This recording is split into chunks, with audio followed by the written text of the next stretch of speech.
HighBridge, a division of Recorded Books, presents Blue Graffiti by Calahan Skogman. Read by Calahan Skogman. For Mom and Dad.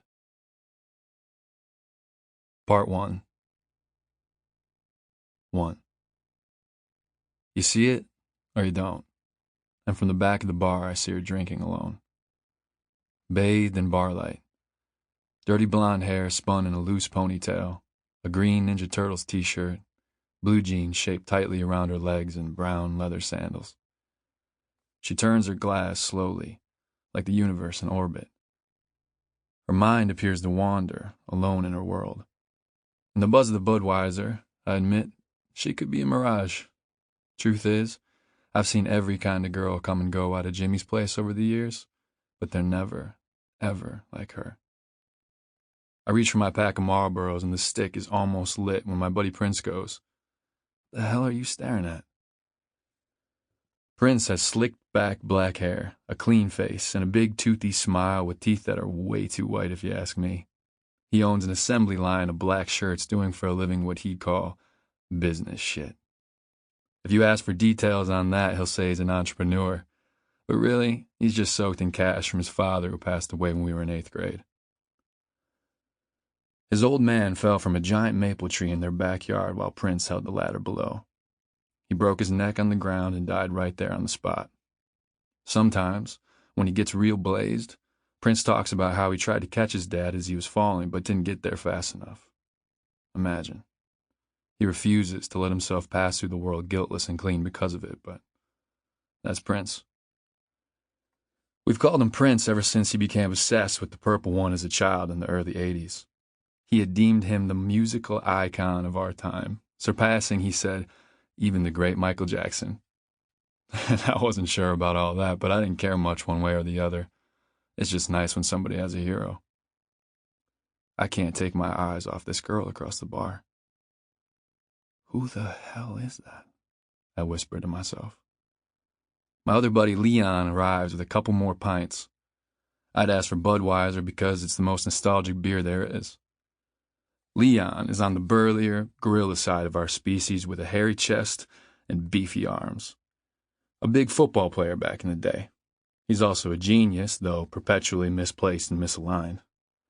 He does well, heading up the only construction company in Johnston, but he hates it most days. In response to my questions regarding his general lack of ambition, he always comes up pretty empty. I still have faith that one day he'll find it in him to go out to college somewhere and learn astrophysics or something profound. He's the only friend we've ever had that could pull that kind of thing off, but in the end, it doesn't matter. Leon sets the Budweisers down and says, "Who we talking about?" I nod my head across the room. "That blonde over there," Prince grunts. Leon takes a look and goes, I don't know." A woman bumps into her gently as she passes by, breaking her reverie. She flashes the stranger a smile, sincere, beautiful, and forgiving. "It's okay," I see her say. "It's okay." The stranger believes her and carries on. Then she falls back, deep into her daydream, her careful, steady hand spinning that glass. She's the eye of the storm, the pure, burning light of a lamp in the dark, and I'm drawn. "I bet she's drinking a Budweiser," I say. And Prince, a tad more interested than before, takes a quick look over but just grunts again and says, "Maybe." Prince is going through a slow burn breakup. One of those real bummer in and outers where it takes weeks to finally die. Just torture. Shelby didn't love him anymore, but lacked the courage to cut the thing off swift and bloody. She was probably scared of being alone, just like all the rest of us.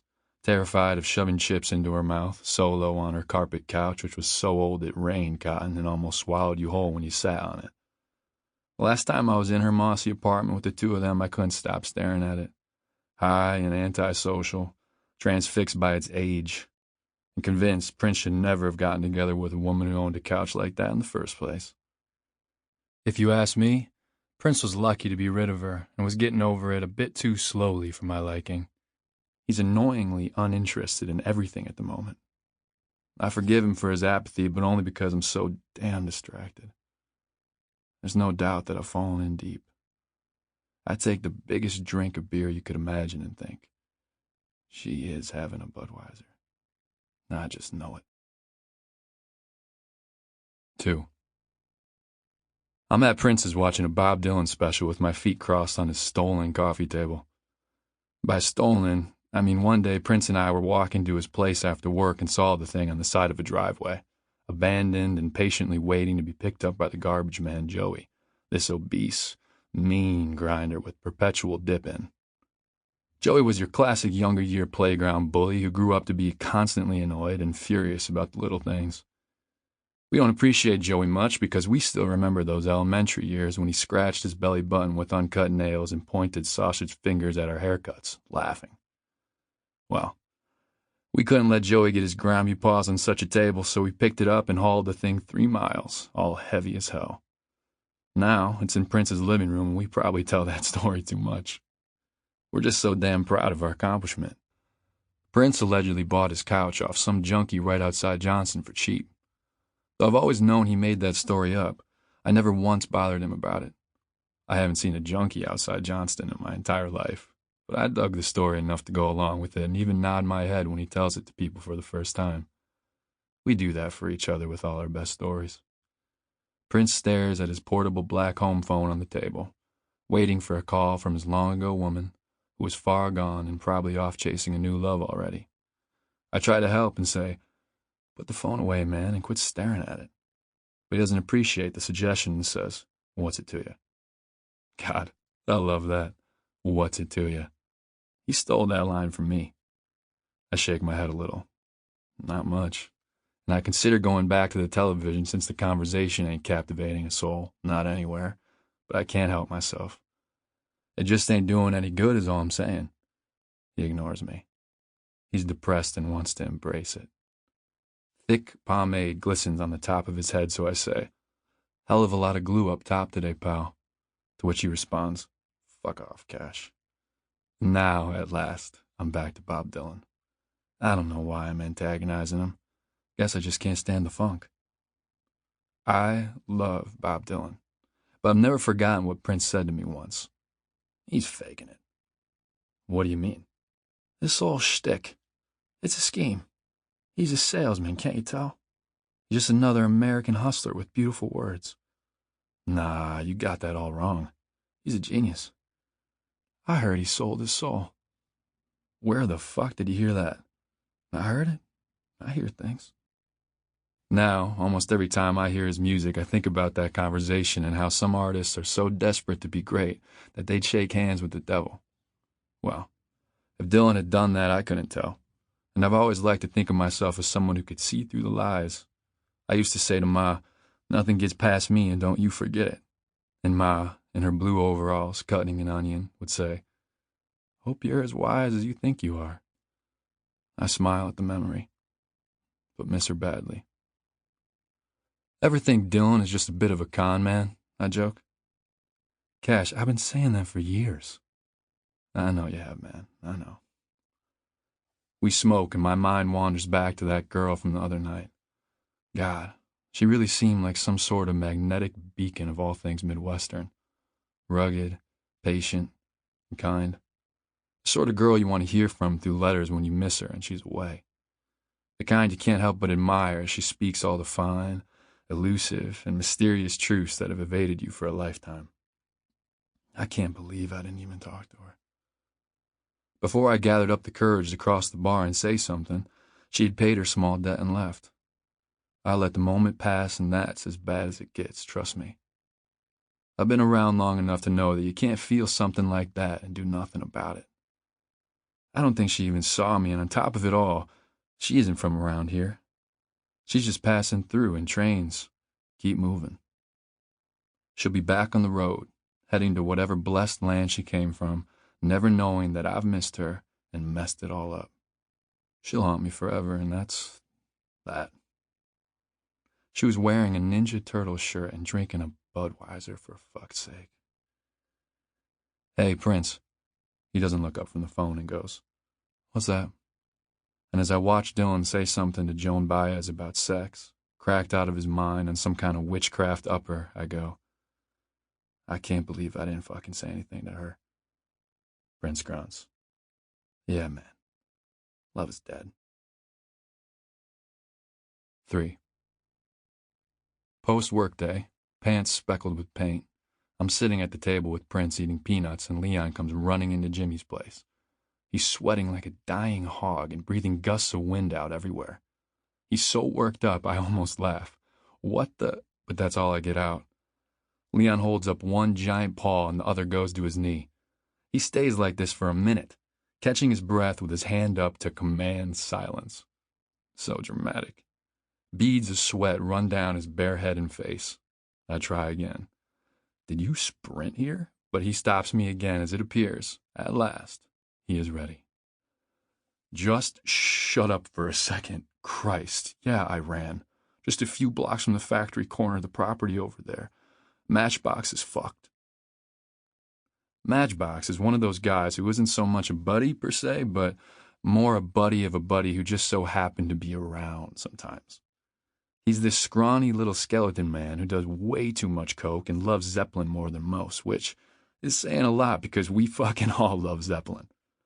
Matchbox works for Leon's construction company, and Leon has a soft spot for him. Oh, he kind of has that for everybody. He was talking all this shit to D'Angelo at break, something about Lila or some shit, like he fucked Lila or some shit, I don't know. Anyway, D'Angelo said when the day was done, he was gonna fucking kill him, so Matchbox, I kid you not, locked in a porta potty right on the site. He's locked himself in there, and D'Angelo and a few of his crew are just waiting him out, man, right outside the thing. I start laughing now.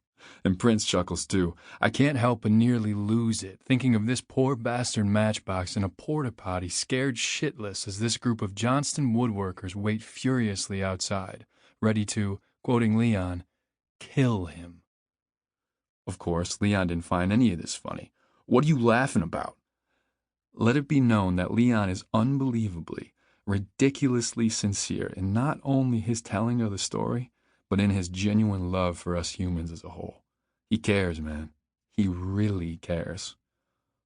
Oh, come on. It's fucking funny. I don't see what's funny about it. Leon, he's trapped in a porta... Yeah, all right. Ha, ha, ha. He's in a porta potty. You think it's all one big circus, huh? Some backward-ass, harmless entertainment, nothing online, whatever. You didn't see D'Angelo, Cash. He wants to kill the guy. I'm serious. Really? Kill him? Relax. Would you stop? Fuck it. We need to head back over there and sort this out. Why do we gotta go? You're the only one here that really knows D'Angelo. You work with him. I rarely speak to him. Besides, I don't know D'Angelo. We had the same babysitter in grade school. Don't matter. Let's go. I look at Prince and he shrugs. Oh, for fuck's sake. Fine. Thank you. Leon heads back out the same way he came. As I stand to follow, I say something to Prince about him not backing me up and generally being lame as fuck lately, to which he just shrugs and doesn't pay much mind. As we're heading out, I pop one last peanut into my mouth and feel a bit of adrenaline. The door to the bar opens, and without warning, the world spins. There she is, walking in, silhouetted by the late afternoon behind her. She passes, and her deep green eyes meet mine, nearly stopping my lonesome heart. There's a constellation of freckles on her cheeks. We have only a second, and she's on, determined and moving to the bar. Head turned to her, transfixed, I follow Prince to the door even though everything tells me to stay. I can't believe it. She's back in Jimmy's place, and I'm coerced to deal-making with D'Angelo. Out in the sun, Leon jogs away, and Prince goes, "Hey, wasn't that your girl?" 4. I haven't had a single real conversation with D'Angelo in years. But back in the day, we managed to have a really solid tune between us. We used to spend afternoons together on this old ranch owned by a couple of ancient, creepy folks who were the grandparents of an incredibly regrettable pair of identical twins in our grade named Casey and Dalton. These two were the type that, despite their uniquely symmetrical lives, had little interest in doing one another any favors. They never quite got on and didn't desire to. Their only purpose, as far as I saw it, was to make each other and those around them as miserable as humanly possible. The first time I met them, we were in Mrs. Walter's kindergarten class together. They were particularly grimy and juiced up that day on what I imagine were 3 or 4 bowls of cereal and Pop-Tarts. They were feral beasts. That day, I saw Dalton rip all the sugar packets out of Miss Walter's coffee drawer and pour them into his mouth as fast as he could manage. His sticky gremlin lips were already lined with some sort of grayish, green, vomitous gook, and after that, he sat there shaking and hyperventilating for an hour. He had a fucking armful of sugar packets rocking in the corner of the classroom during nap time, and nobody did a thing about it. He kept tearing more and more tiny pink packages at the tops and plummeting the sugar straight to his gullet. It was repugnant, but I couldn't look away. I almost hated him for it. His brother Casey was no Casanova either. That same year, I saw him pick Dalton's nose and then place it on the tip of his tongue like a tab of acid and eat it. He had this long monkey grin spread wide and thin across his face as he giggled low-like and did it proudly. He was a psychopath, and I knew it. They were both twisted forms of mountain children stripped of any intricacies of human behavior. They bit people, too. D'Angelo and I had to spend time with this lovely pair and the pair that raised them every day after school. It was hellish. 5 minutes with their grandparents, and you know Casey and Dalton never stood a chance.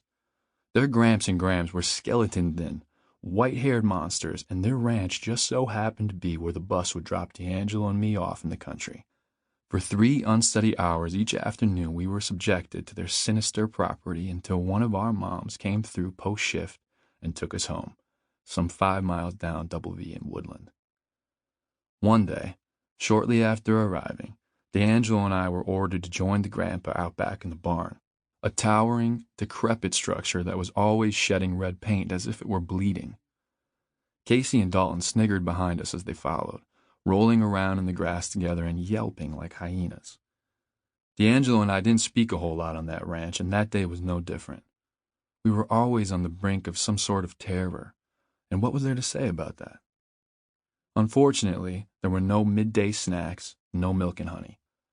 On that particularly hot sunsetter, this grotesquely aging, some 100-pound grandfather led us to his chicken coop and handed D'Angelo a small, rusted hatchet. In the thick, Midwestern barn hay heat, the old crook picked out a poor chicken from behind the wire and stretched its neck over a sanded tree stump. The chicken screeched and moaned hideous, heartbreaking sounds as it flailed all around. It knew what was coming.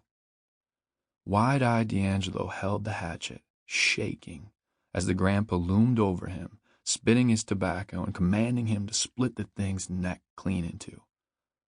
When D'Angelo began to tear up from dread and compassion, the old man growled the order over and over again. "Do it, boy. Do it. Do it now, boy." Though the old man would be no threat to us now, so diminutive in his sickly nature, he sure was vicious and threatening back then. D'Angelo didn't have a choice. He swung the hatchet through the neck of the chicken and screamed out to God while he did it. The blood erupted, squirting all over his shirt and his face and a bit of my shoelace. Later, on the upper deck of the haystacks, D'Angelo wept as I patted his back and swore to never tell a soul about any of it. Now, I'm smiling at D'Angelo next to a tipped-over blue porta-potty that's muffling Matchbox's whimpering. He won't come out, huh? D'Angelo, a medium build with solid shoulders and a tightly carved face, has a toothpick hanging loosely from his large mouth, dark lips. He has a thin mustache and a thick, black, ultra-curled afro-type wonderful hair.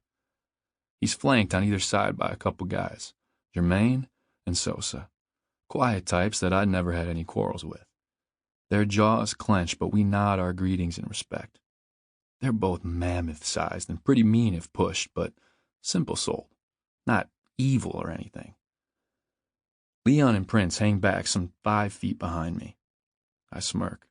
They're always weirdly confident I can sweet-talk our way out of a good old-fashioned scrum, and most times I can, though I've failed in my efforts plenty. Over the years, we found ourselves in many battles. Johnston is a bit of a pressure cooker that way, a place where boys and men often struggled with words and preferred to use their fists to settle things. All to say, we're not afraid. It's not our first rodeo. Still, we'd all prefer it doesn't go down that way. We know what it will cost us. It's just that, around here, sometimes there's no other way. D'Angelo grins and takes a toothpick out of his mouth with his right forefinger and thumb. He scratches the middle of his forehead with it, wet with sweat, and says, "Nah, he won't." I find myself thinking about the chicken, wondering if D'Angelo remembers that afternoon, but somewhere deep in his eyes, trying to hide, I can tell that he does. It's wild how far we've come in all these years. His dark brown eyes are the same, deep and serious and fixed. The whites are streaked bloody with fatigue and the grind. Matchbox whimpers desperately from inside the porta potty. Cash, is that you? Man, please, you gotta get me out of here. Please, man." It's the sorriest sound. I look at D'Angelo and say, "You didn't have to tip the thing over on him, man." "Did. What do you want with that lump anyway?" "Don't matter to me none if he's a bitch. He's covered with shit in there. And piss. Don't matter. He's probably going blind with the smell and whatever that chemical is they pour in there. What is it? That fucking blue shit." And from behind me, Leon mutters, "Biocides." And I repeat, "Yeah, biocides." I don't give a fuck. This all over a girl? Not just any girl. What'd he say? He was running his mouth. About Lila? Mm-hmm. Come on, man, what's he got on Lila? Not a damn thing. He ain't fucking around with Lila. I know he ain't. Look, he didn't fuck her, I promise. I ain't say he fucked her. He didn't. I ain't say that. Well, what'd he say? He say he fucked her. But he didn't. Man, fuck, that ain't what I'm saying. All right. I'm saying he said he did. And man, you know. I know. You know that's enough. He really said that? He did? Why? I don't fucking know. Ask him. I look at the porta potty as it rumbles a bit more and say, "Matchbox? Cash, you gotta get me out of here, Cash. Please," he begs. "Why'd you say that about Lila?" "Cash, I'm dying in here, man. Please." "Why'd you say something like that?" I don't know. I'm sorry. I can't breathe." "You're fine." D'Angelo cuts him off. I rub my mouth with my hand, scoffing at the sheer absurdity of the situation. I feel terrible for Matchbox, but what did he expect? "You're not going to let me get him out of there, are you?" I ask. "Nope." He shakes his head. "Sorry, Cash. Can't let you do that." Well, I look back at the guys. Prince just purses his lips and shrugs his shoulders. Leon's upset, but what can we do? We aren't about to fight to the death over this, not when Matchbox brought the whole thing on himself. So, I relent. Fine. Fine. Fine, yeah. Yeah? I didn't know he was saying all that about Lila. "Matchbox? Yeah, Cash, come on, please. I'm sorry, man. You can't go around talking like that. You know better. Just, hang tight for a while, yeah? We'll get you out when we can." No, shut your fucking mouth," Sosa growls and kicks the thing. "All right. What are we talking about then?" D'Angelo asks. "I don't know. Just don't kill the guy."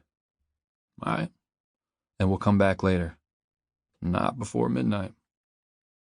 "Okay. I mean, not 1 minute before." Deal. Deal. And I believe him, more or less. I know he finds it all justified. It's brutal, but things like this are sometimes settled this way here in Johnston. We brokered deals for justice when we could. Matchbox has always been prone to running his mouth, and D'Angelo just simply wasn't the guy you ran your mouth to. Anyone could tell you that. I know some sort of punishment is deserved, but I also know D'Angelo. If he cried over killing a chicken, he wouldn't kill Matchbox. We stop talking for a second, and I feel myself becoming pretty sentimental for a beat. "How's your mom?" I ask. Mom's all right. Good, good, man. He takes a fine, long look at me and wipes a bit of the sweat off his forehead, which moves from side to side. He says softly, "She's still sorry about yours."